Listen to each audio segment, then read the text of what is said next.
সবাইকে জুম্মা মুবারক। আসসালামু আলাইকুম। কেমন আছেন সবাই? আসলে শুক্রবার মানে মুসলমানের কাছে একটা আনন্দ, একটা ঈদের মতো। অনেক ভালো লাগে, অনেক খুশি লাগে শুক্রবার আসলে।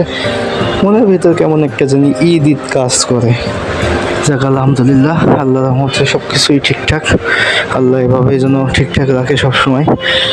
আসলে আমরা যে নামাজ পড়তে যাই, আমরা রাস্তার পরে নামাজ পড়ি, পিছিয়ে পড়ে অনেক কষ্ট করে, মানে অনেক মানুষ, মসজিদ ছোট, মানুষ তো অনেক, তারপরে যে অনেক বড় একটা চওড়া রাস্তা থাকে, রাস্তার পরে আমরা সবাই পিছিয়ে পড়ে জায়নামাজ পেতে এই রোদে, উপরে রোদ, নামাজ পড়ি। কিন্তু এত পরিমাণ রোদ থাকে, এত পিচ গরম থাকে, তাও আমাদের কষ্ট হয় না।